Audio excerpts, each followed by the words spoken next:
नमस्ते साथियों, स्वागत है आपके अपने चैनल राज एग्ज़ाम हब पर। आज की यह क्लास रीट मुख्य परीक्षा 2026 के लिए गेम चेंजर साबित होगी। आज हम शैक्षणिक मनोविज्ञान के पूरे सिलेबस को इन वन लाइनर क्वेश्चनों के माध्यम से कवर करेंगे। मनोविज्ञान एक ऐसा विषय है जो सिलेक्शन में बड़ी भूमिका निभाता है। इसमें से एग्ज़ाम में 20 अंकों के कुल 10% पूछे जाएंगे। तो यह क्लास बहुत महत्वपूर्ण है। तो क्लास को पूरा देखना व अपने दोस्तों को भी शेयर कर देना ताकि उनको भी मदद मिल सके। और अगर आपको ये क्वेश्चन पसंद आए तो चैनल को सब्सक्राइब कर लेना ताकि अगली जानकारी आपको प्राप्त हो सके। तो ज़्यादा बातें न करते हुए आइए क्लास को शुरू करते हैं। तो देखिए, साइकोलॉजी शब्द की उत्पत्ति हुई है। तो साइकोलॉजी शब्द की उत्पत्ति हुई है लैटिन भाषा से। लैटिन भाषा से साइकोलॉजी शब्द की उत्पत्ति हुई है। मनोविज्ञान के अंतर्गत नहीं आता। तो जो व्यक्तिक मनोविज्ञान है वह मनोविज्ञान के अंतर्गत नहीं आता है। मनोविज्ञान व्यवहार का शुद्ध विज्ञान है। तो मनोविज्ञान व्यवहार का शुद्ध विज्ञान है, यह कथन है वाटसन का। तो याद रखना, मनोविज्ञान व्यवहार का शुद्ध विज्ञान है, यह कथन वाटसन का है। लैटिन शब्द साइको का अर्थ है। जो लैटिन साइकोलॉजी शब्द है वो लैटिन भाषा से बना है। तो इसमें साइको का अर्थ क्या है? तो इसमें साइको का अर्थ है आत्मा। साइको का अर्थ है आत्मा। शिक्षा मनोविज्ञान का अध्ययन शिक्षक को इसलिए करना चाहिए ताकि शिक्षण को प्रभावी बना सके। किस लिए? ताकि शिक्षण को प्रभावी बना सके। वर्तमान में मनोविज्ञान है। जो वर्तमान में मनोविज्ञान है, वर्तमान में मनोविज्ञान है तो वर्तमान में मनोविज्ञान व्यवहार का विज्ञान है। क्या है? व्यवहार विज्ञान। तुम मुझे कोई बालक दो और मैं उसे कुछ भी बना सकता हूँ, यह दावा है। तो यह दावा है वाटसन का। वाटसन ने कहा था कि तुम मुझे कोई भी बालक दो और मैं उसे कुछ भी बना सकता हूँ, डॉक्टर, वकील या एक बड़े से बड़ा चोर। तो यह कथन है वाटसन का। शिक्षण की प्रक्रिया में प्रेरणा का महत्व है। तो शिक्षण की प्रक्रिया में प्रेरणा का महत्व है इस बात को ध्यान में रखकर जो अध्यापक को जो कार्य नहीं करना चाहिए तो इनामों का प्रलोभन देखकर बालकों में प्रतिद्वंद्विता पैदा करना। शिक्षा मनोविज्ञान के अर्थ को सबसे अधिक सही ढंग से प्रकट करता है। तो यह शिक्षा को मनोवैज्ञानिक आदान प्रदान करता है। इसके अनुसार शिक्षा व्यक्ति की भीतरी शक्तियों को उभारने की प्रक्रिया है। जो पेस्टालॉजी है, कौन? पेस्टालॉजी। पेस्टालॉजी के अनुसार शिक्षा है वह व्यक्ति की भीतरी शक्तियों को उभारने की प्रक्रिया है। तो ये कहा था पेस्टोलॉजी ने, पेस्टोलॉजी ने। शिक्षा के प्रति मनोविज्ञान का सबसे महत्वपूर्ण योगदान है। तो शिक्षा के प्रति मनोविज्ञान का सबसे महत्वपूर्ण योगदान है अध्यापक द्वारा उचित शिक्षण विधियों को अपनाने में सहायक होना। शिक्षा मनोविज्ञान एक अध्यापक के लिए उपयोगी है। यह उद्देश्य निर्धारित करने में सहायता करता है अध्यापक की। क्या? शिक्षा मनोविज्ञान। समस्या जो शिक्षा मनोविज्ञान के क्षेत्र में आती है तो वह है शैक्षणिक पिछड़ापन। विकल्प जो मनोविज्ञान के दायरे में आता है, मनोविज्ञान के दायरे के अंदर आता है, वह है सेवारत प्रशिक्षण कार्यक्रम का आयोजन। यह मनोविज्ञान के दायरे में आता है। वर्तमान में शिक्षा मनोविज्ञान का अध्ययन विषय है। तो वर्तमान में शिक्षा मनोविज्ञान का अध्ययन विषय है मानव व्यवहार। शिक्षा मनोविज्ञान की प्रकृति वैज्ञानिक है क्योंकि शैक्षिक वातावरण में अधिगमकर्ता के व्यवहार का वैज्ञानिक विधियों द्वारा अध्ययन। अवलोकन विधि का प्रयोग मनोवैज्ञानिक करते हैं। तो जो अवलोकन विधि है, कौन सी विधि? जो अवलोकन विधि है उसका प्रयोग मनोवैज्ञानिक किस में करते हैं? तो बच्चों के व्यवहार के आकलन में। किस में करते हैं? बच्चों के व्यवहार के आकलन में प्रयोग करते हैं। मनोविज्ञान का संकुचित अर्थ है। तो मनोविज्ञान का संकुचित अर्थ है मन का विज्ञान। तो याद रखना, मनोविज्ञान का संकुचित अर्थ है मन का विज्ञान। मनोविज्ञान का ज्ञान उपयोगी है। तो मनोविज्ञान का ज्ञान उपयोगी है शिक्षक के लिए। याद रखना, मनोविज्ञान का ज्ञान शिक्षक के लिए उपयोगी है।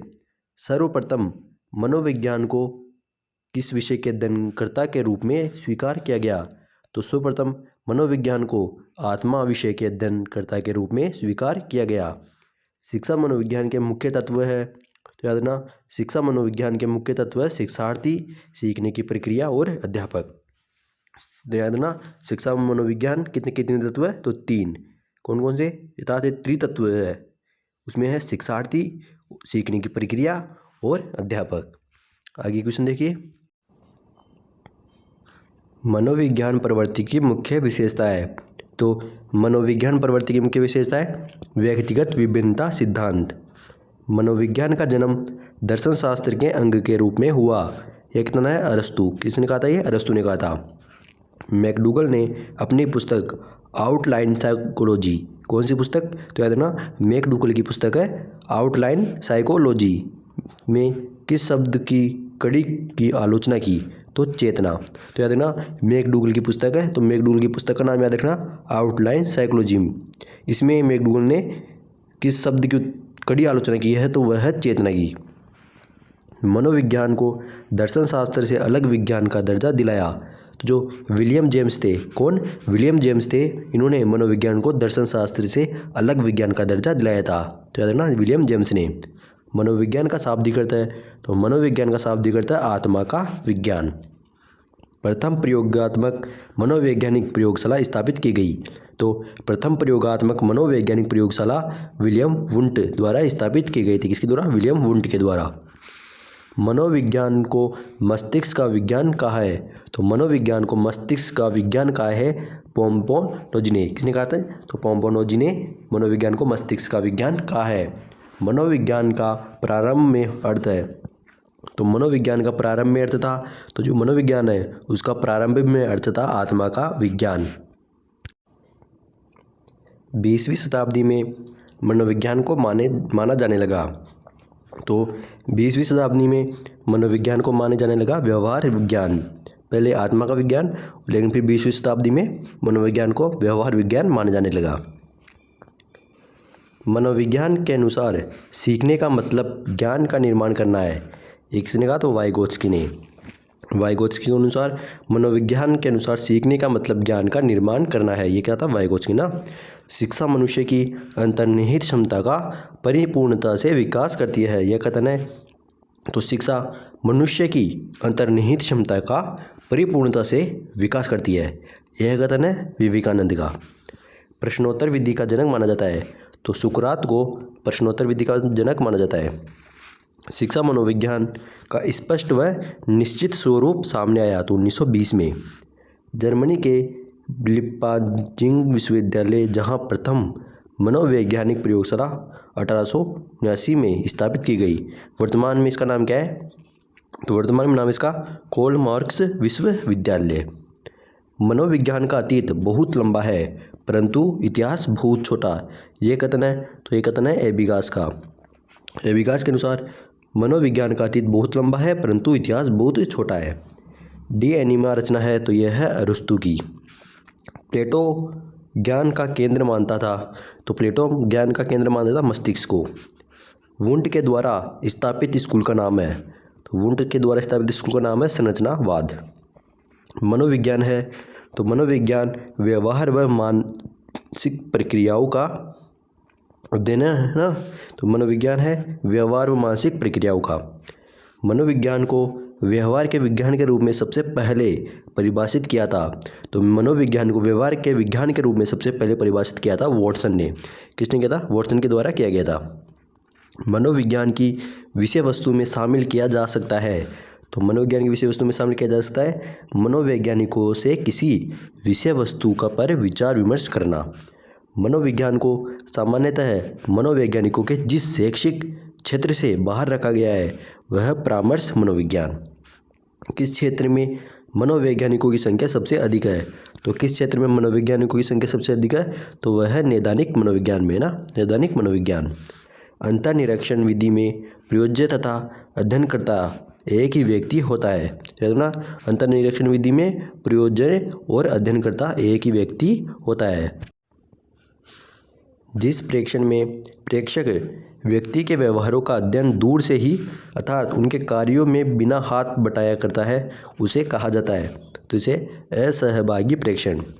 जिस समूह में स्वतंत्र चर उपस्थित रहता है उसे कहते हैं, तो जिस समूह में स्वतंत्र चर उपस्थित रहता है उसे प्रयोगात्मक समूह कहते हैं। याद रखना, प्रयोगात्मक समूह कहते हैं। प्रयोगात्मक विधि में कमी पाई जाती है, तो प्रयोगात्मक विधि में कमी पाई जाती है बाह्य वैधता। जिस सर्वे में एक ही प्रतिदर्शन के आवश्यकता अनुसार थोड़े थोड़े समय पर कई बार अध्ययन किया जाता है उसे कहते हैं तो पैनल सर्वे। क्या कहते हैं? पैनल सर्वे। प्रयोगात्मक अध्ययनों में समस्याएं सबसे अधिक जटिल एवं पेचीदी होती है। तो प्रयोगात्मक पूर्वाग्रह तथा प्रयोज्य पूर्वाग्रह। जो विज्ञान अपने आलोच्य विषय का निष्पक्ष व ज्यों का त्यों वर्णन करता है उसे कहते हैं समर्थक। मनोविज्ञान का जनक माना जाता है तो विलियम जेम्स को, तो याद रखना मनोविज्ञान का जनक विलियम जेम्स को माना जाता है। इंपोर्टेंट है थोड़ा ये, मनोविज्ञान का जनक विलियम जेम्स। प्रयोगात्मक मनोविज्ञान का जनक कहा जाता है तो विलियम वुंट को प्रयोगात्मक मनोविज्ञान का जनक माना जाता है। समस्त मनोविज्ञान अर्थात प्रारंभिक मनोविज्ञान का जनक माना जाता है तो प्रारंभिक मनोविज्ञान का जनक माना जाता है अरस्तु को। याद रखना अरस्तु को माना जाता है, लेकिन अरस्तु नहीं है तो विलियम जेम्स तो है ना। आगे भारत में प्रथम मनोवैज्ञानिक प्रयोगशाला की स्थापना हुई तो 1916 में हुई थी। लिंडग्रेन के अनुसार शिक्षा मनोविज्ञान का नाभिकीय केंद्र क्षेत्र नहीं है तो अधिगम विषय वस्तु। शिक्षा मनोविज्ञान अध्ययन करता है तो शिक्षा मनोविज्ञान किसका अध्ययन करता है? मानव व्यवहार का शैक्षिक परिस्थितियों में। अपनी आत्मा में देखना ही अंतर्दर्शन है, ये कथन है। तो अपनी आत्मा में देखना ही अंतर्दर्शन है, यह कथन है टीचनर का। अंतर्निरीक्षण विधि में के प्रतिपादनकर्ता माने जाते हैं तो अंतर्निरीक्षण विधि के प्रतिपादनकर्ता माने जाते हैं वुंट। बहिर्दर्शनीय विधि का प्रतिपादन किया तो जे.बी. वाटसन ने बहिर्दर्शनीय विधि का प्रतिपादन किया। मनोविज्ञान को सर्वप्रथम विज्ञान का दर्जा दिलाने वाली विधि है तो मनोविज्ञान को सर्वप्रथम विज्ञान का दर्जा दिलाने वाली विधि है प्रयोगात्मक। कौन सी विधि है? याद रखना, थोड़ा ये भी इम्पोर्टेंट है। मनोविज्ञान को सर्वप्रथम विज्ञान का दर्जा दिलाने वाली विधि है प्रयोगात्मक विधि। तो आपको एग्जाम से पहले एक बार इस प्रयोगात्मक विधि को अवश्य पढ़कर जाना है पूरी। क्रोग ने विधि के संदर्भ में कहा है मनोवैज्ञानिक प्रयोगों का उद्देश्य निश्चित परिस्थिति या दशाओं में मानव व्यवहार से संबंधित विश्वास या विचार का परीक्षण करना है तो अंतर्दर्शन। जीवन इतिहास विधि का सर्वप्रथम प्रयोग किया तो जीवन इतिहास विधि का सर्वप्रथम प्रयोग किया टाइडमैन ने। किसने किया? टाइडमैन ने। शक्ति मनोविज्ञान का प्रतिपादन किया तो शक्ति मनोविज्ञान का प्रतिपादन किया वोल्फ ने। किसने किया? वोल्फ ने। व्यक्ति तथा समाज है तो व्यक्ति तथा समाज सापेक्ष, कि व्यक्ति और समाज कैसे हैं? तो याद रखना व्यक्ति तथा समाज एक दूसरे के सापेक्ष है। प्रश्नावली विधि के प्रथम प्रयोगकर्ता है तो जो प्रश्नावली विधि है उसके प्रथम प्रयोगकर्ता, ये प्रयोगकर्ता के बारे में पूछ रहा है कि जनक। तो याद रखना प्रश्नावली विधि के प्रथम प्रयोगकर्ता है वुडवर्थ। कौन है? वुडवर्थ। आगे कागज पेंसिल परीक्षण विधि जिस विधि का नाम है तो जो प्रश्नावली विधि है उसे ही कागज पेंसिल परीक्षण विधि भी कहते हैं। याद रखना प्रश्नावली विधि का नाम तो कागज पेंसिल परीक्षण विधि। समाज मिति विधि के प्रतिपादक है तो समाज मिति विधि के प्रतिपादक है मोरेन। व्यवहार के निरीक्षण द्वारा मानसिक दशा का पता लगाना जिस विधि का विशेषता है तो वह है निरीक्षण विधि। है ना, व्यवहार के निरीक्षण द्वारा मानसिक दशा का पता लगाना जिस विधि की विशेषता है वो है निरीक्षण विधि। जिस विधि में प्रयोग के दौरान व्यक्ति का मस्तिष्क दो भागों में विभाजित हो जाता है, जिसमें एक भाग निरीक्षण करता है तथा दूसरे का निरीक्षण किया जाता है। अर्थात एक भाग तो निरीक्षण करता है, दूसरे का निरीक्षण किया जाता है तो अंतर्दर्शन। कौन सी विधि है? अंतर्दर्शन। जिसमें एक भाग तो निरीक्षण करता है और दूसरे का निरीक्षण होता है। आगे प्रयोगात्मक विधि का गुण है तो प्रयोगात्मक विधि का गुण है ये प्रयोगात्मक विधि है ना, ये प्रयोगात्मक विधि वैज्ञानिक विधि है। उपयोगी तथा तथ्यों पर प्रकाश शिक्षा संबंधी समस्याओं का समाधान होता है इस विधि से। अंतर्दर्शन अंतर्निरीक्षण विधि कहा जाता है जो आत्मनिरीक्षण, कौन सी? आत्मनिरीक्षण विधि कोई अंतर्दर्शन या अंतर्निरीक्षण विधि कहा जाता है। अंतर्निरीक्षण कहलाता है तो अंतर्निरीक्षण कहलाता है मानसिक क्रियाओं का क्रमबद्ध अध्ययन। परंपरागत विधि है तो परंपरागत विधि है आत्मनिरीक्षण विधि। याद रखना जो आत्मनिरीक्षण विधि है ना वो है परंपरागत विधि है। एक प्लेवे पुस्तक के रचयिता है तो थोड़ी ये पुस्तक भी याद रखना। प्लेवे पुस्तक के रचयिता है हेनरी कोल्डवेल कुक। यह प्लेवे पुस्तक के रचयिता है। और खेल प्रणाली के जनक भी कौन है? Henry Caldwell Cook. खेल प्रणाली के प्रतिपादक हेनरी कोल्डवेल कुक। अधिगम की शर्तों में सम्मिलित नहीं है तो बुद्धि नहीं है जेनेटिक विधि कहा गया है? तो जेनेटिक विधि कहा गया है विकासात्मक विधि को। विकासात्मक विधि को जेनेटिक विधि कहा गया है। आधुनिक काल में एक परिवर्तन हुआ है। मनोवैज्ञानिकों ने धीरे धीरे अपने मनोविज्ञान को दर्शन शास्त्र से पृथक कर लिया है। यह कथन है तो रायबर्न का। किसका है? रायबर्न का। शिक्षा को शारीरिक, मानसिक तथा बौद्धिक विकास की प्रक्रिया माना है। तो किसने माना है? प्लेटो ने। किसने माना है? प्लेटो ने माना है। मनोविज्ञान का वास्तविक अर्थ है? तो मनोविज्ञान का वास्तविक अर्थ है व्यवहार का विज्ञान। याद रखना, मनोविज्ञान का वास्तविक अर्थ है व्यवहार का विज्ञान। वर्तमान में शिक्षा मनोविज्ञान किस अवस्था में है? तो शेषावस्था में।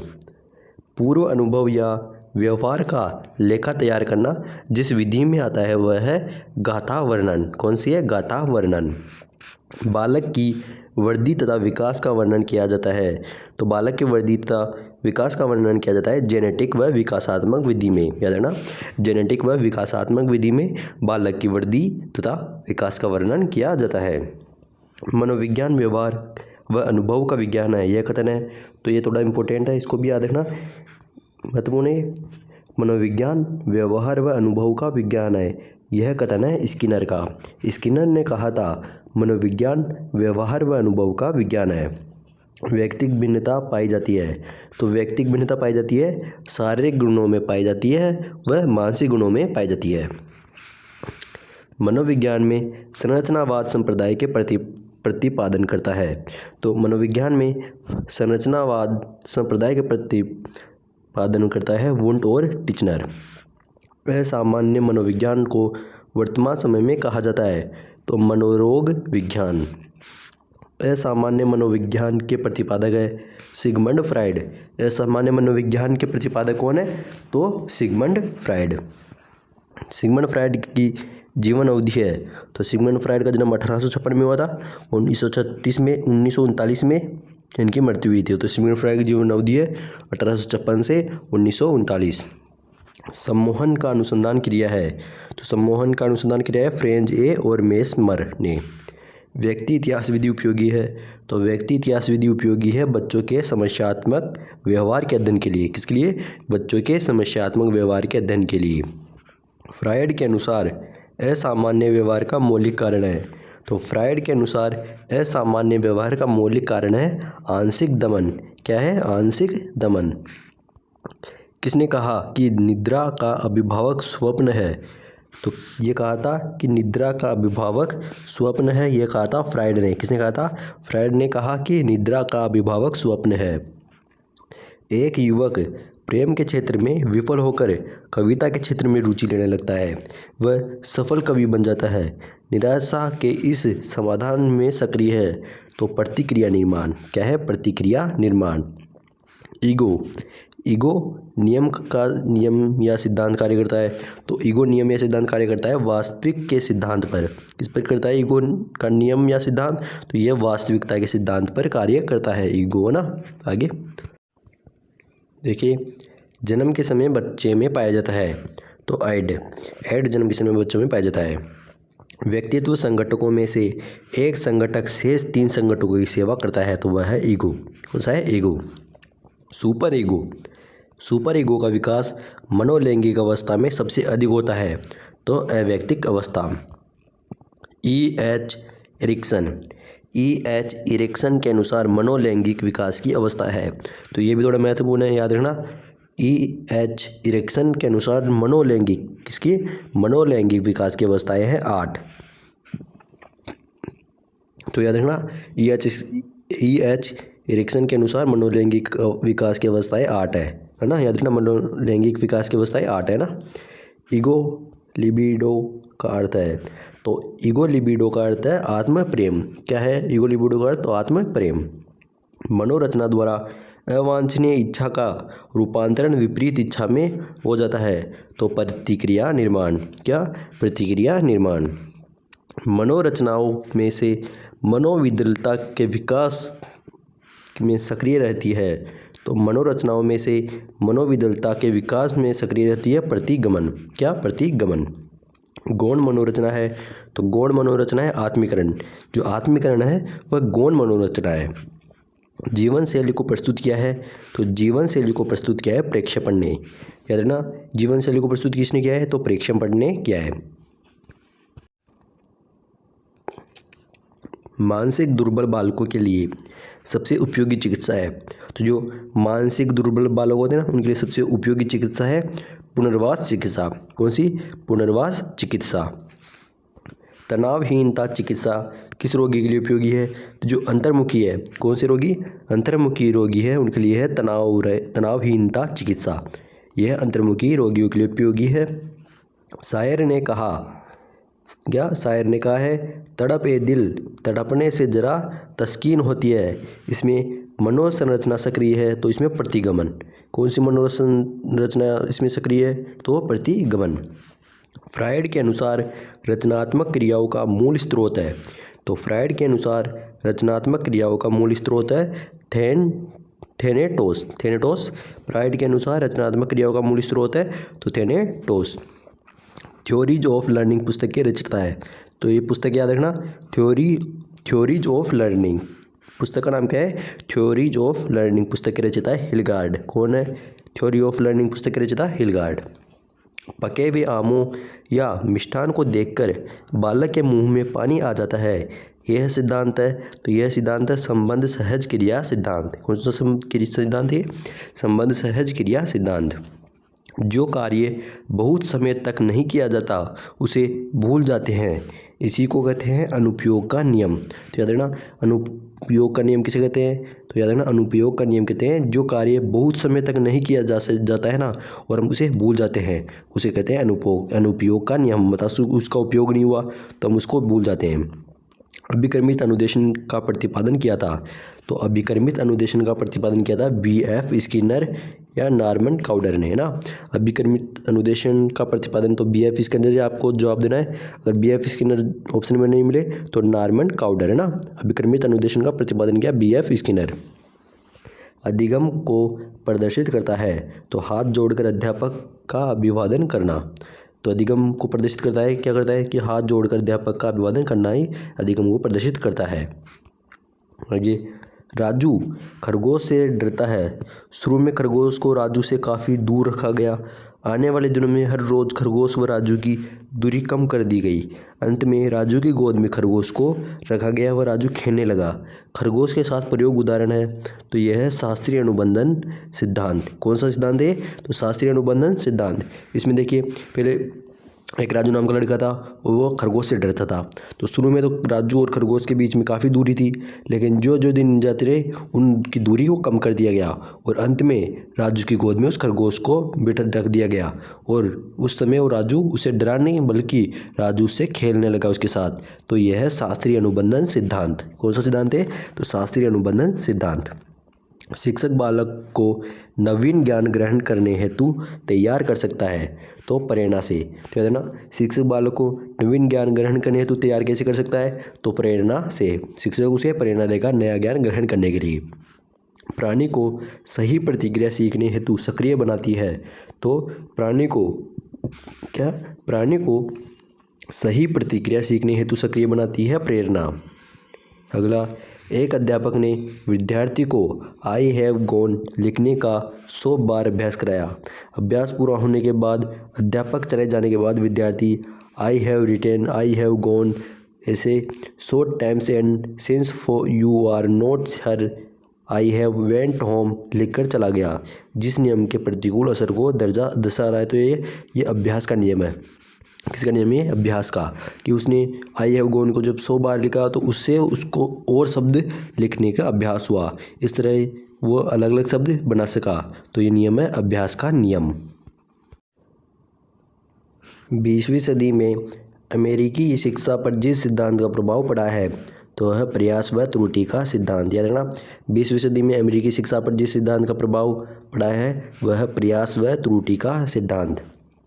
अंश से पूर्ण की ओर शिक्षण सिद्धांत आधारित है। तो अंश से पूर्ण की ओर शिक्षण सिद्धांत है आंशिक क्रिया का नियम। कौन सा नियम है? आंशिक क्रिया का नियम। भोजन एक उद्दीपक है तो लार एक है। तो भोजन एक उद्दीपक है तो उसमें लार है स्वाभाविक क्रिया, कि भोजन को देखकर वो लार गिरा रहा है कोई कुत्ता, तो मान लो कुत्ते को भोजन दिया जा रहा है तो उसमें भोजन उद्दीपक का कार्य कर रहा है, लेकिन वो जो ला रहा है वह स्वाभाविक क्रिया है। संबंध सहज क्रिया के सिद्धांत का संबंध है तो शरीर विज्ञान से। थार्नडाइक के सीखने के सिद्धांत को अन्य नाम से जाना जाता है। तो जो थार्नडाइक के सीखने के सिद्धांत है उसको अन्य किस नाम से जाना जाता है? तो संबंधवाद के नियम, प्रयत्न में भूल का सिद्धांत, उद्दीपन प्रतिक्रिया का सिद्धांत, इस नाम से थॉर्नडाइक के सीखने के सिद्धांत को जाना जाता है। हल का सीखने का सिद्धांत चालक न्यूनता का सिद्धांत है। कथन है तो ये कथन है स्किनर का। किसका ये कथन? स्किनर का। सूझ के सिद्धांत को कहा जाता है तो जो सूझ का सिद्धांत है उसे समग्राकृति सिद्धांत कहा जाता है। तो याद रखना, सूझ के सिद्धांत को कहा जाता है समग्राकृति। व्लादिमीर कोफ्का व कोहलर का जिस देश से संबंध है तो याद रखना, व्लादिमीर कोफ्का और कोहलर यह जर्मनी से संबंधित है। सूझ वास्तविक स्थिति का आकस्मिक निश्चित तात्कालिक ज्ञान है। तो देखना, सूझ वास्तविक स्थिति का आकस्मिक निश्चित तत्काल ज्ञान है तो गुड।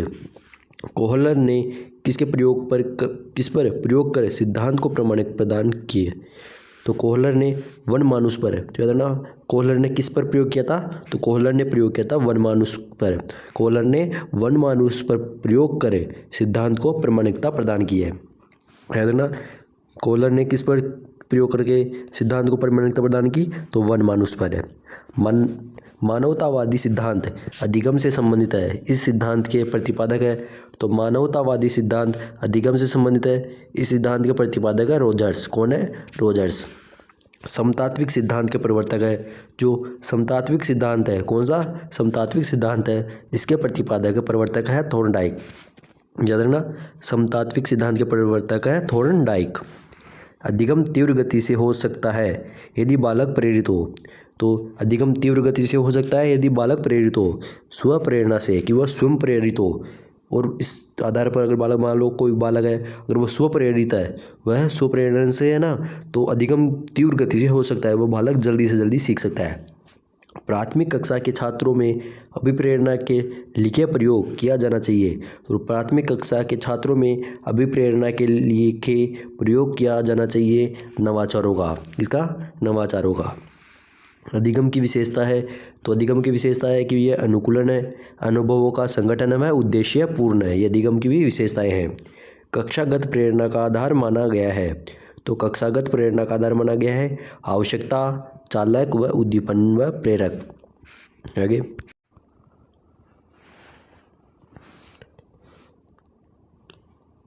एक क्रिकेट खिलाड़ी अपने गेंदबाजी कौशल को विकसित कर लेता है पर यह उसके बल्लेबाजी कौशल को प्रभावित नहीं करता है, तो इसे कहते हैं शून्य प्रशिक्षण अंतरण। मान लो एक क्रिकेट खिलाड़ी है, वो अपने गेंदबाजी कौशल को विकसित कर लेता है पर इसके बाद उसकी जो बल्लेबाजी का कौशल है उस पर कोई प्रभाव नहीं करता, कोई प्रभाव नहीं पड़ता है, तो इसे कहते हैं शून्य प्रशिक्षण अंतरण। तो अर्थ उसके एक नए दूसरे कौशल को सीखने में उसके पहले वाले कौशल पर कुछ भी प्रभाव नहीं पड़ा था, शून्य रहा, तो वह शून्य प्रशिक्षण अंतरण। गेस्टाल्टवादियों ने, किसने? गेस्टाल्टवादियों ने, अर्थात गेस्टाल्टवादियों के अनुसार समस्या समाधान के लिए सबसे जरूरी है। तो गेस्टाल्टवादियों के अनुसार, याद रखना, गेस्टाल्टवादियों के अनुसार समस्या समाधान के लिए सबसे जरूरी है सूझ। क्या है? सूझ। सूझ के आधार पर ही समस्या समाधान किया जाता है, यह गेस्टाल्टवादी कहते हैं। अधिगम एक प्रक्रिया है। तो अधिगम एक प्रक्रिया है पुनर्बलन अभाव। कार्यात्मक प्रतिबद्धता प्रतिक्रिया सिद्धांत के मुख्य कारक है। तो कार्यात्मक प्रतिबद्धता प्रतिक्रिया सिद्धांत के मुख्य कारक है पुनर्बलन। क्या है? पुनर्बलन। प्रशिक्षण एवं अनुभव द्वारा व्यवहार में होने वाले परिवर्तनों को सीखना या अधिगम कहते हैं। तो युक्त कथन मनोवैज्ञानिक है तो ये गेट्स, किसका है? गेट्स का। एक अच्छे अधिगमकर्ता की मुख्य विशेषता है। तो एक अच्छे अधिगमकर्ता की मुख्य विशेषता है इच्छा शक्ति। क्या है एक अच्छे अधिगमकर्ता की मुख्य विशेषता? इच्छा शक्ति। ए माइंड दैट, क्या? A mind that found itself पुस्तक के लेखक है। तो याद रखना है, a mind that found itself के पुस्तक के लेखक है C.W. बियर्स। कौन है? C.W. बियर्स। शिक्षण अधिगम की सूचना प्रक्रिया जो सीखने के सिद्धांत के लिए सैद्धांतिक रूप से संबंधित है, तो वह है संज्ञानात्मक सिद्धांत। कौन सा सिद्धांत है? संज्ञानात्मक सिद्धांत। एक महिला ने भोजन प्राप्त करने के लिए अपने बच्चे को बेच दिया। इस खबर को जिस सिद्धांत के आधार पर समझा जा सकता है तो वह है पदानुक्रमिक आवश्यकता सिद्धांत। कौन सा? पदानुक्रमिक आवश्यकता सिद्धांत। SOR सूत्र के प्रतिपादन करता है। तो जो SOR है, कौन सा सूत्र? SOR सूत्र के प्रतिपादन करता है हल। कौन है? हल। अंतर्दृष्टि उत्पन्न होती है। तो अंतर्दृष्टि उत्पन्न होती है, अंतर्दृष्टि अचानक पैदा होती है। तो अंतर्दृष्टि कैसे उत्पन्न होती है? तो अंतर्दृष्टि अचानक पैदा होती है। पियाजे के अनुसार संज्ञानात्मक विकास के लिए पियाजे के अनुसार, तो याद रखना संज्ञानात्मक के प्रवर्तक पियाजे। तो पियाजे के अनुसार संज्ञानात्मक विकास के लिए जिस चरण पर बच्चा वस्तु स्थापित्व को प्रदर्शन करता है तो वह मूर्त संक्रियात्मक चरण है। कौन सा? मूर्त संक्रियात्मक चरण। तो याद रखना संज्ञानात्मक विकास की अवस्था में ना जो जीन पियाजे है इन्होंने विकास की 4 अवस्थाएं बताई है। उसमें से जिस चरण पर बच्चा वस्तु स्थापित्व को प्रदर्शन करता है तो वह मूर्त संक्रियात्मक चरण। वह अवस्था जिसमें बच्चा वस्तु या घटना के बारे में तार्किक रूप से सोचना शुरू करता है वह कहा जाता है मूर्त क्रियात्मक अवस्था। कौन सी? मूर्त क्रियात्मक अवस्था। वस्तु को क्रम से जानने की क्षमता बालक में विकसित होती है जब वह पूर्व क्रियात्मक अवस्था में होता है। याद रखना वस्तु को क्रम से जानने की क्षमता बालक में विकसित होती है जब वह पूर्व क्रियात्मक अवस्था में होता है। कक्षा प्रथम का विद्यार्थी एक शिक्षक से मार खाने के उपरांत सभी शिक्षकों से डरने लगता है।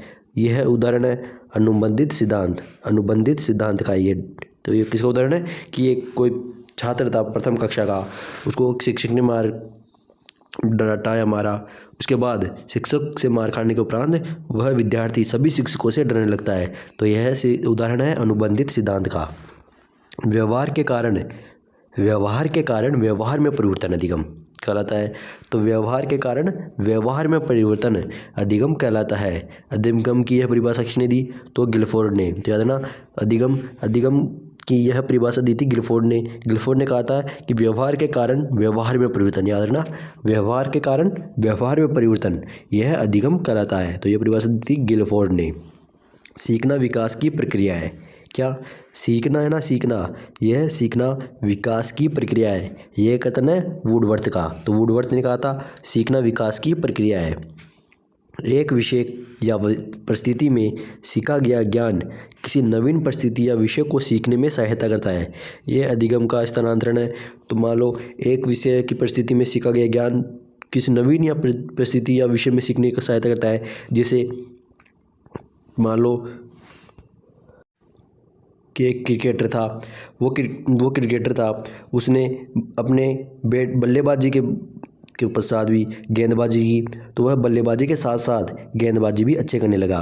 तो वो जो बल्लेबाजी थी उसके कारण उसको उस गेंदबाजी करने में कुछ न कुछ तो सहायता जरूर मिली होगी। तो वो हो जाएगा सकारात्मक स्थानांतरण। कौन सा स्थानांतरण हुआ? तो याद रखना वो होगा अधिगम होगा। स्थानांतरण हुआ सकारात्मक। तो याद रखना एक विषय या परिस्थिति में सीखा गया ज्ञान किसी नवीन परिस्थिति या विषय को सीखने में सहायता करता है। यह अधिगम का सकारात्मक स्थानांतरण है। आगे, एक बालक गृह कार्यों को गृह कार्य एवं शनिवार को शनिवार लिखता है। तो याद रखना एक बालक गृह कार्य को तो गृह कार्य और शनिवार को शनिवार लिखता है, तो ये दोष है। तो यह है डिस्ग्राफिया, अर्थात जो वो बालक है उसमें लेखन की क्रिया का दोष है। याद रखना कि लेखन कौशल का विकास नहीं हुआ है उसमें, इसलिए वो लेखन का कौशल उसके अंदर जब वो बालक था उसमें लेखन कौशल का विकास ही नहीं हुआ। इसी कारण तो वो गृह कार्य शनिवार को शनिवार ऐसे लिखता है, तो उसमें वह होगा डिस्ग्राफिया। तो वो कौन सा दोष है? डिस्ग्राफिया। बालक में लेखन कौशल का विकास नहीं हुआ है, डिस्ग्राफिया रोग है उसमें ना। अधिगम स्थानांतरण के समान तत्व सामान्यकरण का सिद्धांत प्रतिपादन किया। तो थॉर्नडाइक, C.H. गुड ने, है ना। अचानक सूझ उत्पन्न होने को कहा जाता है तो यह अनुभव। तो अचानक सूझ उत्पन्न होने को क्या कहा जाता है? तो यह अनुभव। स्वयं खोज द्वारा सीखने पर बल देता है। तो स्वयं खोज द्वारा, कैसे? स्वयं खोज के द्वारा सीखने पर बल देता है गेस्टाल्ट। जो गेस्टाल्ट है वह स्वयं खोज द्वारा सीखने पर बल देता है। बालक को भूख लगी, वह खाने की वस्तु ऊंचाई पर रखी है जहां उसका हाथ नहीं पहुंचता है। अचानक कुर्सी या टेबल लाकर खाने की वस्तु को वह प्राप्त कर लेता है। तो ये किसका उदाहरण है? तो यह है सूझ या अंतर्दृष्टि। कि बालक को भूख लगी, उसने खाने की वस्तु देखी लेकिन वो वहाँ तक पहुँच नहीं सकता, तो उसको कुर्सी या टेबल लाकर वो खाने तक पहुँच जाता है। तो वो उसको कैसे पहुँचा? तो वो सूझ या अंतर्दृष्टि हुई उसको कि मैं यहाँ पर कुर्सी लगाऊंगी, उसके ऊपर चढ़ के इसके ले सकता हूँ। तो यह है सूझ या अंतर्दृष्टि, है ना। किसका उदाहरण है? सूझ या अंतर्दृष्टि का। अधिगम कौशलों को सीखना निर्भर करता है। तो जो अधिगम कौशल है, अधिगम कौशलों को सीखना निर्भर करता है सीखने वाले की मनोवृत्ति पर, है ना। अधिगम कौशलों को सीखना किसको? जो हम अधिगम कौशल सीखते हैं ना, तो अधिगम कौशलों को सीखना निर्भर करता है सीखने वाले की मनोवृत्ति पर। वे घटक जो अधिगम को प्रभावशाली बनाते हैं वह है अभिवर्तनात्मक या गायक कौशल। अंतर्दृष्टि कभी पूर्व व कभी पश्चात दृष्टि होती है। यह कथन है, तो यह कथन है वुडवर्थ का। किसका ये कथन? वुडवर्थ का। अधिगम को प्रभावी बनाने का दायित्व है, तो अधिगम को प्रभावी बनाने का दायित्व होता है शिक्षक का। शिक्षक का दायित्व होता है कि वो अधिगम को प्रभावी बनाए। शिक्षण द्वारा कौशल प्राप्त करना, तो शिक्षण द्वारा कौशल प्राप्त करना है अधिगम। कि शिक्षण द्वारा कौशल प्राप्त करना है अधिगम, है ना।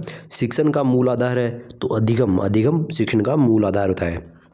जब शरीर के एक अंग से सीखा हुआ ज्ञान शरीर के दूसरे भाग या अंग सीखने में सहायता पहुंचाए तो ये वह है स्थानांतरण। कैसा होगा? वह होगा द्विपक्षीय स्थानांतरण। कैसा स्थानांतरण होगा? द्विपक्षीय स्थानांतरण। अधिगम के संबंध में 16 स्वयं सिद्धांतों का निर्माण किया। तो अधिगम के संबंध में 16 स्वयं सिद्धियों का निर्माण किया हल ने। रविंद्र द्वारा पियानो बजाना किस प्रकार के सीखने से संबंधित है? तो गत्यात्मक। किससे सीखने से संबंधित है? तो गत्यात्मक। सीखना आदतों, ज्ञान व अभिवृत्तियों का अर्जन है। तो याद रखना, सीखना आदतों, ज्ञान व अभिवृत्तियों का अर्जन है। यह कथन किसका है? तो यह है करो और करो का। तो क्रो और करो ने कहा था सीखना आदतों, ज्ञान एवं अभिवृत्तियों का अर्जन है। याद रखना, सीखना आदतों, ज्ञान व अभिवृत्तियों का अर्जन है। यह कथन है क्रो एवं क्रो का। महत्वपूर्ण है थोड़ा, इसको भी याद रखना। सीखने की अंतर्दृष्टि सिद्धांत देन है। तो सीखने की अंतर्दृष्टि सिद्धांत देन है गेस्टाल्टवादियों की। किसकी है? गेस्टाल्टवादियों की सीखने की अंतर्दृष्टि सिद्धांत, है ना। पावलोव के प्रयोग में भोजन को अनुबंधन की भाषा में कहा है। तो पावलोव के प्रयोग में, तो जो पावलोव था जिसने कुत्ते पर प्रयोग किया था, पावलोव ने एक कुत्ता लिया, उस पर प्रयोग किया उसने कि सब पहले उसने घंटी बजाई और घंटी बजाकर वह कुत्ते को रोज भोजन देता। लेकिन जब भी वो भोजन देता, घंटी बजाता, तो भोजन देने से पहले ही घंटी बजते ही कुत्ता लाल टपकाने लगता। तो इस तरह एक बार पावलोव ने घंटी तो बजाई लेकिन कुत्ते को भोजन नहीं दिया, तो वो अनुबंधन तो फिर भी हुआ था। पावलोव के प्रयोग में भोजन को अनुबंधन की भाषा में जो भोजन था उसको कुत्ते को जो भोजन दिया जा रहा था उसको अनुबंधन की भाषा में कहा गया था अनुबंधित उद्दीपक। क्या गया? अनानुबंधित उद्दीपक कहा गया था, UCS, अनानुबंधित उद्दीपक। अनुबंधन स्थापित होने के बाद बार बार मात्र अनुबंधित उद्दीपक की उपस्थिति की जाए तो अंतोत्गत व अनुबंधित अनुक्रिया बंद हो जाना कहलाता है विलोप। क्या? विलोप कहलाता है। वाटसन के अनुसार शेषावस्था में, क्या? वाटसन के अनुसार शेषावस्था में सीखने की सीमा और तीव्रता विकास की किसी भी अवस्था की तुलना में अधिक होती है। इस कथन को ध्यान में रखकर शेषावस्था में शिक्षा के आयोजन में क्रिया निषेध होनी चाहिए। तो मूल प्रवृत्ति दमन। अधिगम के सिद्धांत में प्रतिक्रिया होने पर पुनर्बलन देने का सुझाव दिया गया। तो अधिगम के सिद्धांत में प्रतिक्रिया होने पर पुनर्बलन देने का सुझाव दिया था क्रिया प्रस्तुत सिद्धांत द्वारा। किसे? क्रिया प्रस्तुत सिद्धांत द्वारा। अधिगम सर्वोत्तम होगा जब, तो अधिगम सर्वोत्तम होगा जब अभिप्रेरणा होगी। जब भी अभिप्रेरणा होगी ना तो अधिगम सर्वोत्तम होगा। कोहलर ने अपने अधिगम संबंधी प्रयोग किया। तो कोहलर जो था उसने अपना अधिगम संबंधी प्रयोग किया था चिंपांजी पर। किस पर? चिंपांजी पर। साइकिल चलाने वाला स्कूटर चलाना शीघ्र ही सीख लेता है। तो साइकिल चलाने वाला स्कूटर चलाना शीघ्र ही सीख लेता है, तो यह है धनात्मक स्थानांतरण या सकारात्मक स्थानांतरण है। तो जो साइकिल चलाना आता है उसको, तो वह स्कूटर चलाना आसान सीख लेता है। तो जो उसको साइकिल चलाना आता था वह उसको स्कूटर चलाने में सहायता कर रहा है, तो वो हो जाएगा धनात्मक स्थानांतरण। पावलोव के अनुबंध प्रयोग में केवल ध्वनि के उपस्थित करने पर आने वाली अनुक्रिया को कहते हैं। तो पावलोव के अनुबंध प्रयोग में केवल जो ध्वनि थी, घंटी बजाकर जो बोझ को दिया जाता, जो घंटी की ध्वनि के उपस्थित करने पर होने वाली अनुक्रिया को कहते हैं, तो वह है अनुबंधित अनुक्रिया। कैसी क्रिया है? तो वह है अनुबंधित अनुक्रिया। अधिगम की प्रक्रिया को उचित ढंग से प्रस्तुत करता है। तो अधिगम की प्रक्रिया को उचित ढंग से प्रस्तुत करता है व्यवहार में परिवर्तन। क्या? व्यवहार में परिवर्तन। कबीर के दोहे याद कर लेने पर भी एक बालक में रहीम के दोहे याद करने की शक्ति में सुधार नहीं होने का कारण है। तो उससे शून्य स्थानांतरण। किसको? कबीर के दोहे तो याद हो गए, लेकिन रहीम के दोहे याद करने में उसको कुछ भी सहायता नहीं मिली, कुछ भी सुधार नहीं हुआ, तो वह शून्य रहा। तो हो जाएगा शून्य स्थानांतरण। गेस्टाल्टवाद के प्रतिपादक है। तो जो वर्दाइमीर है, कौन? वर्दाइमीर है, वह गेस्टाल्टवाद के प्रतिपादक है। पावलोव के शास्त्रीय अनुबंधन में, तो पावलोव के शास्त्रीय अनुबंधन में है पहले ध्वनि पश्चात भोजन प्रस्तुत किया गया। तो जब भी जिसे वो पावलोव था उसने एक घंटी बजाई तो पहले ध्वनि उत्पन्न हुई और उसके बाद पश्चात वह कुत्ते को भोजन देता था। तो पहले ध्वनि बजती, तत्पश्चात भोजन प्रस्तुत किया गया। उद्दीपक अनुक्रिया के मध्य साहचर्य स्थापित करने वाले प्रक्रम को कहते हैं। तो उद्दीपक अनुक्रिया के मध्य साहचर्य स्थापित करने वाले प्रक्रम को कहते हैं अधिगम। गेस्टाल्ट का अर्थ है, तो गेस्टाल्ट का अर्थ है पूर्णाकार या समग्र, यह गेस्टाल्ट का अर्थ है। यदि गणित का अध्ययन भौतिकी के अधिगम में सहायक हो तो यह है सकारात्मक स्थानांतरण। कैसा स्थानांतरण है? यह होगा सकारात्मक स्थानांतरण। हल का सिद्धांत संबंधित है। हल का सिद्धांत संबंधित है सीखने की व्याख्या के सबलीकरण से। आप अपने जूते एक रैंक में रखते हैं, उस रैंक को उस स्थान से हटा दिया गया, फिर भी आप जूते रखने के लिए उसी स्थान पर जाते हैं जहां पहले रैंक रखी गई थी। तो ऐसा होने का कारण है अनुबंधन, कि हमें अनुबंधन हो गया है कि हम रोज़ जाते हैं वहाँ पे जूते खोलते, तो ये अनुबंधन हो गया। अभिक्रमित अधिगम सामग्री में व्यक्ति विभिन्नता को ध्यान में रखा जाता है। इस पुष्टि पर इस बात में होती है कि विद्यार्थी अपनी गति से सीख सकते हैं। क्रिया प्रस्तुत अनुबंधन के सिद्धांत को शिक्षक के लिए निहारता उचित व्यवहार को पुनर्वर्णन दिया जाना चाहिए। एक बच्चा जिसकी उपलब्धि 6ठी कक्षा तक अच्छी थी, 7वीं कक्षा में उसकी उपलब्धि बहुत कम रहने लग गई, वह बच्चा शैक्षिक दृष्टि से पिछड़ा, कि वो शैक्षिक दृष्टि से पिछड़ने लग गया। तुलनात्मक दृष्टि से शिक्षा मनोविज्ञान का नया क्षेत्र है। तो उपलब्धि अभिप्रेरणा का सिद्धांत। सीखने के लिए अभिप्रेरित करने का सबसे उपयुक्त तरीका है, तो वह है बच्चे को अनुभव से जोड़ना। तो याद ना, सीखने के लिए अभिप्रेरित करने का सबसे अच्छा उपयुक्त है कि बच्चे को अनुभव से जोड़ा जाए। एक शिक्षक होने के नाते आप सीखने के जिस नियम का नहीं अपनाएंगे वह प्रलोभन का नियम। कभी भी एक शिक्षक को प्रलोभन का नियम नहीं अपनाना चाहिए। सुल्तान नामक चिंपैंजी का प्रयोग करने वाला वैज्ञानिक था। तो चिंपैंजी का प्रयोग किसने किया था? कोहलर ने अपने सिद्धांत के अंदर। तो वो चिंपैंजी का नाम था सुल्तान, उसका प्रयोग किया था कोहलर ने। किसने किया था? कोहलर ने। समग्रता के सिद्धांत के प्रवर्तक है। तो समग्रता के सिद्धांत के प्रतिपादक है वर्दिमर व अन्य। वर्दिमर व अन्य ने समग्रता के सिद्धांत अर्थात गेस्टाल्ट थ्योरी के प्रवर्तक है वर्दिमर व अन्य। तो समग्रता के सिद्धांत भी आपको दे सकता है या गेस्टाल्ट थ्योरी नाम से भी आपको पूछा जा सकता है कि गेस्टाल्ट थ्योरी या समग्रता के सिद्धांत के प्रवर्तक है तो वर्दिमर व अन्य। डिसलेक्सिया संबंधित है तो पठन विकार से। तो अगर मान लो कोई बच्चा पठन विकार से नहीं कर पा रहा है, वह पढ़ रहा है, जैसे पठन को वो चटन पढ़ रहा है, विकार को चिकार पढ़ रहा है, इस तरह वो हो जाएगा डिसलेक्सिया संबंधित, अर्थात वह उसको ढंग से पढ़ नहीं पा रहा है। तो उसके अंदर वो कौन सा क्या हो गया? तो उसको डिसलेक्सिया से संबंधित रोग है उसको। सीखना संबंधित हो जाता है यदि, तो सीखना समृद्ध हो जाता है यदि वास्तविक दुनिया के उदाहरणों को कक्षा में लाया जाए, जिसे विद्यार्थी एक दूसरे से अंतःक्रिया करके व शिक्षक उसी प्रक्रिया को सुगम बनाए। अर्थात सीखना को समृद्ध बनाने के लिए ना हमें वास्तविक दुनिया के उदाहरणों को लाना चाहिए, ताकि बालक वास्तविक उदाहरणों के माध्यम से उसको देख सकता है, उसको समझ सकता है, उस आधार पर वो जल्दी सीखता है। इसलिए सीखना समृद्ध हो जाता है जब वास्तविक दुनिया के उदाहरणों को कक्षा में लाया जाए, जिसे विद्यार्थी एक दूसरे के अंतर्क्रिया करके वह शिक्षक उस प्रक्रिया को सुगम बना सके और आसानी से सीखा जा सके।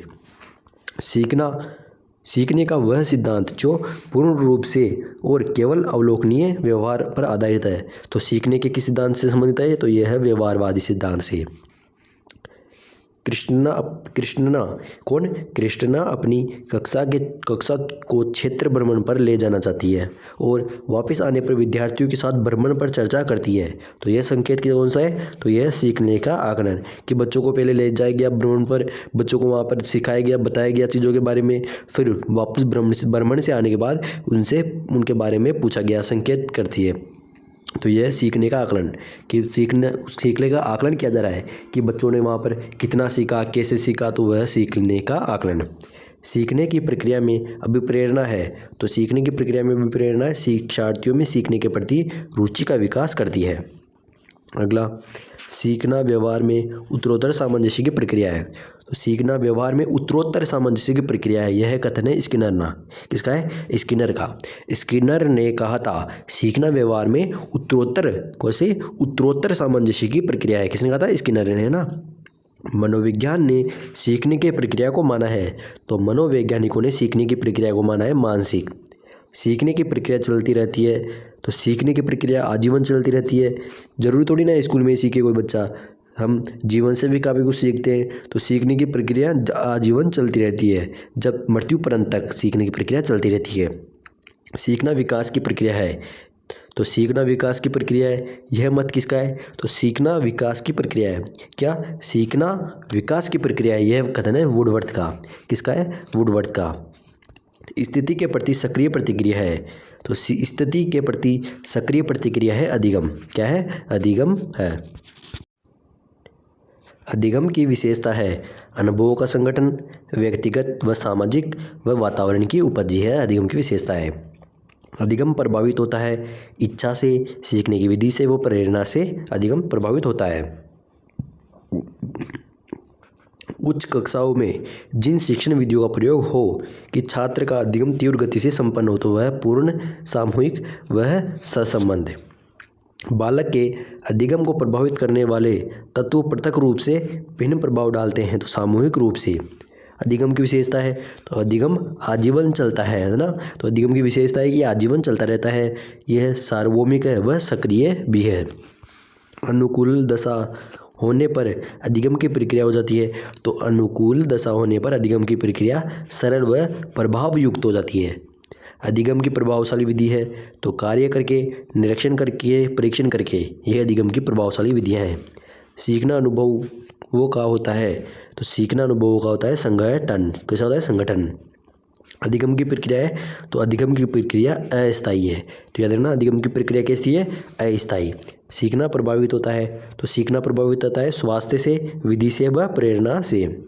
स्मृति का स्थान मस्तिष्क नहीं वरन शरीर के अवयव से है, यही कारण है कि हम करके सीखते हैं। यह कथन किसका है? डॉक्टर मेस का। बच्चों के संज्ञानात्मक विकास को सबसे अच्छे तरीके से परिभाषित किया जा सकता है तो विद्यालयों एवं कक्षाओं में। किसी विद्यालय व कक्षाओं में वैचारिक क्रिया की अवस्था होती है। तो वैचारिक क्रिया की अवस्था होती है 7 से 12 वर्ष। अधिगम को कहा जाता है, तो अधिगम को कहा जाता है सक्रिय। अधिगम को कहा जाता है, तो अधिगम कैसा होता है? तो अधिगम सक्रिय। अधिगम से व्यवहार में होता है। तो अधिगम से व्यवहार में होता है परिवर्तन। तो अधिगम से व्यवहार में क्या होता है? तो अधिगम से व्यवहार में परिवर्तन होता है। अधिगम को प्रभावित करने वाले कारक है। तो अधिगम को प्रभावित करने वाले कारक है मानसिक दशा, शारीरिक दशा व परिपक्वता। बालक की सोच। क्या? बालक की सोच अमूर्तता की अपेक्षा मूर्त अनुभवों एवं प्रत्ययों से होता है। यह अवस्था है 7 से 12 वर्ष। अधिगम की सामूहिक विधियों में से है। तो अधिगम की सामूहिक विधियों में से है वाद विवाद विधि, वर्कशॉप विधि, विचार गोष्ठी। अधिगम वक्र पटार है। तो अधिगम वक्र पटार क्या है? तो सरल रेखित वक्र, उन्नतोदर वक्र और नतोदर वक्र, यह अधिगम वक्र पटार है। पठार किसे कहते हैं? तो जैसे हम सीख रहे हैं तो उसमें मान लो को रोक आ गया बीच में, पहले बालक ऐसे सीख रहा था, फिर एकदम से सीखना बंद हो गया, फिर वापस सीखने लग गया या कम हो गया या फिर बढ़ गया। तो यहाँ पर जो ये विकार आया, यहाँ पे जो रुका, तो वह है वक्र पठार।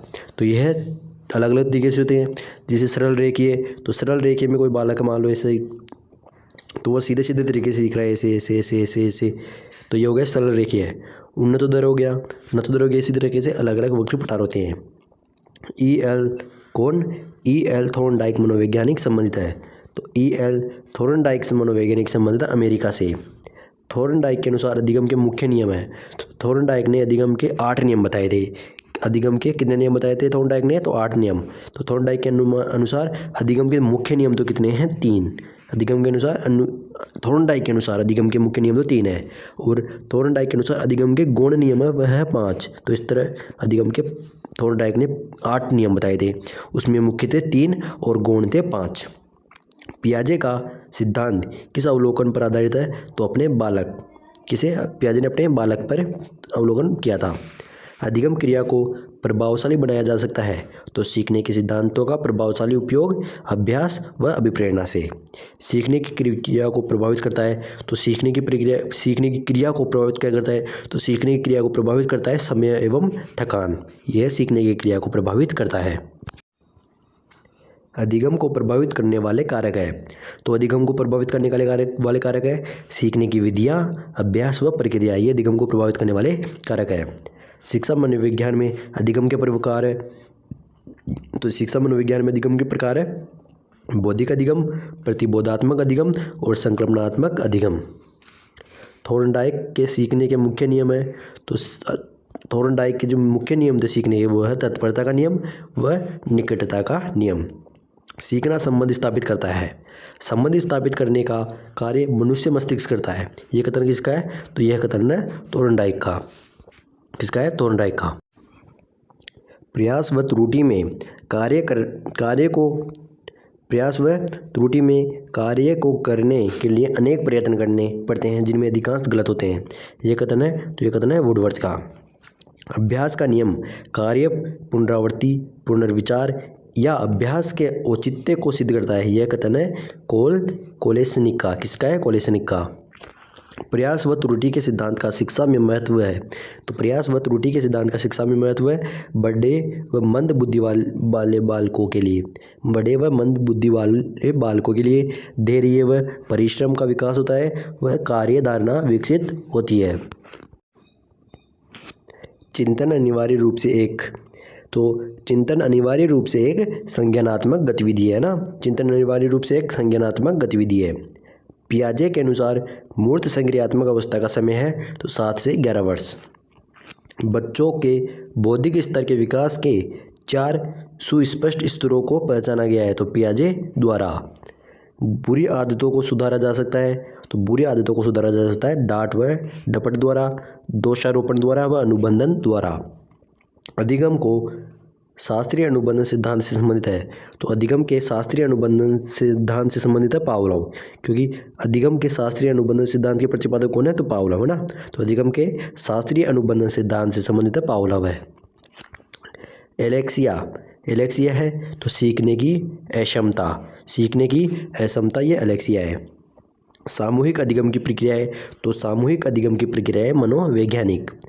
अगला, एक बच्चा डॉक्टर को देखने पर ही भयभीत हो जाता है क्योंकि उसके पूर्व के अनुभव में डॉक्टर का इंजेक्शन की सुई दिए जाने से संबंध है।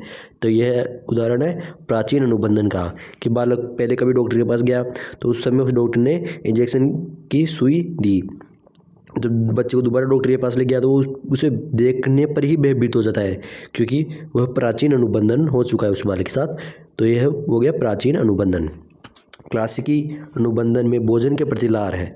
तो क्लासिकी अनुबंधन में भोजन के प्रति लार वह है UCR, अनानुबंधित सिद्धांत ना। किसी क्रिया को बार बार दोहराने पर उसका संबंध दृढ़ हो जाता है। युक्त कथन का संबंध है तो अभ्यास से। क्रिया की सफलता से संतोष व असफलता से असंतोष होता है। तो थॉर्नडाइक किस नियम के नियम से संबंधित है? तो ये है प्रभाव के नियम से। किस नियम से? तो प्रभाव के नियम से संबंधित है। मैं अपनी चाबियां मेरे टेलीफोन के पास ही की खूंटी पर टांगता था। जब मैंने चाबियां रखने की जगह बदल दी फिर भी चाबियां लेने खूंटी के पास जाता। तो युक्त उदाहरण अनुबंधन। क्या? अनुबंधन, कि वहाँ पर अनुबंधन हो गया था, वहाँ पर रोज रोज जाता था, उसके साथ अनुबंधन हो गया था। तो यह है अनुबंधन का उदाहरण। मनोवर्ती एक दशा है। तो मनोवर्ती एक दशा है मानसिक। मनोवर्ती एक मानसिक दशा है। बालक का स्वोद्देश्य अधिगम करवाया जाता है। तो बालक का स्वोद्देश्य अधिगम करवाया जाता है विद्यालय में। मनोवर्ती की प्रकृति होती है। तो मनोवर्ती की प्रकृति होती है धनात्मक, ऋणात्मक व शून्य। अधिगम को कहते हैं? तो अधिगम को कहते हैं कौशल। अधिगम को क्या कहते हैं? तो अधिगम को कहते हैं कौशल। मनोवर्ती का वैशिष्ट्य है। तो मनोवर्ती का वैशिष्ट्य है मनोवर्ती जन्मजात नहीं होती है। मनोवर्ती की वैशिष्ट्य है, विशेषताएं कि जो मनोवर्ती होती है यह वैशिष्ट्य विशेषताएं। मनोवर्ती की विशेषताएं मनोवर्ती जन्मजात नहीं होती है। क्या? जो मनोवर्ती है वह जन्मजात नहीं होती है। ये स्थायित्व होता है और व्यवहार की दिशा प्रदान करती है। आपके कक्षा का बच्चा सी को डी या डी को सी लिखे या पढ़े तो रोग से पीड़ित है। तो वह बच्चा डिसलेक्सिया से ग्रसित है। उसका जो लेखन कौशल है, क्या जो उसका लेखन वो पठन कौशल है, वो ढंग से पढ़ नहीं पा रहा, वह लिख भी पढ़े तो रोग से पीड़ित है ना। तो याद रखना वह लेखन कौशल से ग्रसित है। तो वो कौन सा हो गया? तो डिसलेक्सिया से ग्रसित है। वह सी को डी या डी को सी लिखे या पढ़े तो वह डिसलेक्सिया। कौन सा रोग हो गया? वो हो गया डिसलेक्सिया। सीखना स्थायी होता है। तो सीखना है वह स्थायी होता है किसे? समझकर। सीखना स्थायी होता है जब हम समझकर सीखते हैं ना। क्या? जब हम कोई भी चीज़ समझकर सीखते हैं तो वो जो सीखना होता है वह स्थायी हो जाता है, हमें लंबे समय तक याद रहता है जब हम समझकर सीखते हैं। एक कॉलेज जाने वाली लड़की ने फर्श पर कोट फेंकने की आदत को डाल दिया। क्या? कोई भी एक कॉलेज जाने वाली लड़की ने फर्श पर कोट फेंकने की आदत को डाल लिया। लड़की की माँ ने उससे कहा कि कमरे से बाहर जाओ और कोट को खूंटी पर टांगो। लड़की अगली बार में प्रवेश करती है। अगली बार घर में प्रवेश करती है और कोट को हाथ पर रखकर अलमारी की खूंटी पर टांग देती है। तो ये उदाहरण कैसा हो गया? ये हो गया श्रृंखलागत अधिगम। कैसा हो गया? श्रृंखलागत अधिगम। उसको टोका गया बार बार तो वह उसमें परिवर्तन हुआ तो वह श्रृंखलात्मक अधिगम हुआ। जिन इच्छाओं की पूर्ति नहीं होती है उनका भंडार गृह है। तो इदम या ऐड? इदम। जिन इच्छाओं की पूर्ति नहीं होती ना तो उनका भंडार गृह है इदम। अधिगम निर्योग्यता का लक्षण है। तो अधिगम निर्योग्यता या लर्निंग डिसेबिलिटी। अधिगम निर्योग्यता या लर्निंग डिसेबिलिटी का लक्षण है अवधान संबंधी बाधा। क्या है? अवधान संबंधी बाधा। मनोविज्ञान में व्यवहार का अर्थ है। तो मनोविज्ञान में व्यवहार का अर्थ है क्रिया प्रतिक्रिया वह अंतःक्रिया। मनोविज्ञान में व्यवहार का अर्थ क्या है? तो मनोविज्ञान में व्यवहार का अर्थ है क्रिया प्रतिक्रिया वह अंतःक्रिया। सक्रिय अनुक्रिया अनुबंधन सिद्धांत के क्या? सक्रिय अनुक्रिया अनुबंध सिद्धांत के अंतर्गत अधिगम संबंध है। तो सक्रिय अनुक्रिया अनुबंध सिद्धांत के अंतर्गत अधिगम संबंध है अनुक्रिया उद्दीपक से। किसे? अनुक्रिया उद्दीपक से। बार बार दोहराने से अधिगम को बढ़ावा मिलता है। नियम से इसकी पुष्टि होती है। तो अभ्यास का नियम। कैसा? ये अभ्यास का नियम। क्या अभ्यास हो रहा है बार बार? तो अभ्यास का नियम। धीमी गति से सीखने वाले विद्यार्थियों के लिए अधिक उपयोगी सिद्धांत है। तो जो धीमी गति से सीखते हैं ना उन बालकों के लिए, उन विद्यार्थियों के लिए अधिक उपयोगी सिद्धांत है थॉर्नडाइक का सिद्धांत। किसका? तो थॉर्नडाइक का जो सिद्धांत है अभ्यास के नियम उन्होंने जो सिद्धांत दिए तो वो धीमी गति से सीखने वाले विद्यार्थियों के लिए अधिक उपयोगी है। प्रयत्न व भूल का सिद्धांत जिस नियम पर आधारित है वह, तो याद रखना प्रयत्न व भूल का सिद्धांत जिस नियम पर आधारित है वह है बहुप्रतिक्रिया का नियम। तो प्रयत्न व भूल का सिद्धांत किस नियम पर आधारित है? बहुप्रतिक्रिया का नियम। टंकन कार्य का कंप्यूटर पर यदि निरंतर अभ्यास नहीं करता तो भूल जाते हैं। ये सिद्धांत के अनुसार है। तो ये टंकन कार्य का कंप्यूटर पर यदि निरंतर अभ्यास नहीं करते हैं ना तो भूल जाते हैं। तो इस सिद्धांत के एक जिस सिद्धांत पर आधारित है वो सिद्धांत है थॉर्नडाइक सिद्धांत अनुसार। थॉर्नडाइक के सिद्धांत अनुसार। तो अनुबंधित प्रतिक्रिया सिद्धांत है। अनुबंधित प्रतिक्रिया सिद्धांत है अधिगम का सिद्धांत। अनुबंधित प्रतिक्रिया का सिद्धांत क्या है? तो अधिगम सिद्ध का सिद्धांत। न्यूटन ने वृक्ष से सेब नीचे गिरते देखा तथा अचानक उससे गुरुत्वाकर्षण के सिद्धांत की खोज की। यह उदाहरण है, तो यह विलोपन का उदाहरण है। गेस्टाल्टवादियों के अनुसार व्यक्ति वस्तु को देखता है तो समग्रता के आधार पर। गेस्टाल्टवादियों के अनुसार व्यक्ति ना कोई भी वस्तु उसको किस तरीके देखता है, तो समग्रता के आधार पर। पारंपरिक अनुकूलन की प्रक्रिया जिस अधिगम में होती है तो वह है संकेत अधिगम, है ना। पारंपरिक अनुकूलन है तो पारंपरिक अनुकूलन की प्रक्रिया जिस अधिगम में होती है तो वह है संकेत अधिगम। थॉर्नडाइक, गुथरी, पावलोव व स्किनर। क्या थॉर्नडाइक, गुथरी, पावलोव व स्किनर ने अधिगम की परिभाषा दी है, तो व्यवहार के आधार पर। याद रखना, जो थॉर्नडाइक थे, गुथरी थे, पावलोव थे, तो जो स्किनर थे ना, इन्होंने अधिगम की परिभाषाएं दी है। याद रखना, अधिगम की जो इन्होंने परिभाषाएं दी है, कौन कौन? थॉर्नडाइक, गुथरी, पावलोव और जो स्किनर है, इन मनोवैज्ञानिकों ने अधिगम की परिभाषा दी है वह व्यवहार के आधार पर दी है। किसे? व्यवहार के आधार पर। रूसो ने अधिगम की व्याख्या की है, तो रूसो ने अधिगम की व्याख्या की है दार्शनिक आधार पर। किसे? दार्शनिक आधार पर। दूसरी वस्तु की बजाय एक ही वस्तु पर चेतना को केंद्रित करना ही ध्यान है, यह कथन है, तो ये डिम्पल का। किसका है? डम्बिल का। ये क्रिया प्रसूत व्यवहार नहीं है, तो क्रिया प्रसूत व्यवहार नहीं है, तो कांटा लगने पर पैर हटाना, तो यह क्रिया प्रसूत नहीं है। क्रिया प्रसूत व्यवहार नहीं है, जो कांटा लगने पर पैर हटाना तो क्रिया प्रसूत नहीं है।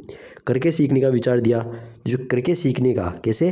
करके सीखने का जो विचार था वह किसने दिया? तो याद रखना, करके सीखने का विचार दिया था जॉन डीवी ने। किसने दिया था करके सीखने का विचार? तो याद रखना, करके सीखने का विचार जॉन डीवी ने दिया था। किसने दिया था? जॉन डीवी ने।